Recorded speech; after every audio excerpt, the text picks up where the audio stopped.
Landed cost is a way to add additional expenses to items after they've been received. What we first do is we go to a purchase order, and we're going to receive that purchase order. Now, after it's been received, a bill would probably come in for, let's just say, freight.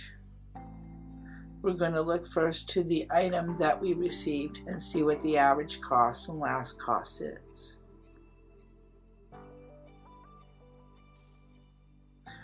In order to make landed cost work, we add a distribution code called land. And in this case, we are going to make it go to a specific general ledger number. Now we go to landed cost and we enter the purchase order that we initially received. You will see the items here. We can add an amount to each individual one, but I'm going to divide it among them all. So I'm going to add an additional amount of $50. And you will see that the new cost changes. I'm going to put in a reference and I'm going to call it freight. And I'm going to say, where does this bill go to? It goes to a different supplier. You will see here that it now went to the general ledger landed cost. We give reports that you will be able to see what items have added landed cost and what the cost adjustment is.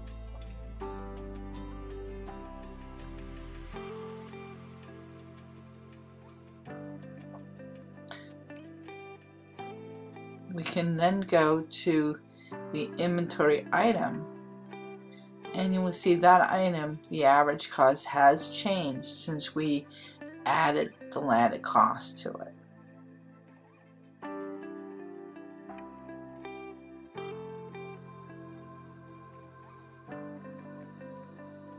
I also want to show you an unrecognized landed cost. This would be all the outstanding. I'm just going to select this particular vendor, and you will see the purchase order numbers and the amounts that the landed cost was for. Now when you go to pay that particular freight bill, you go to payables and you would add a new payable. I'm going to key in my vendor number and my invoice number. And in this case, I'm just going to key in the amount of the landed cost. I'm going to hit the button at the bottom that says landed, and I'm going to pick the document that it applies to. Select my terms and hit accept. And you will see instead of going to accrued payable, it now goes to landed cost. And if your amount is more than what your landed cost is, you can then add additional distributions.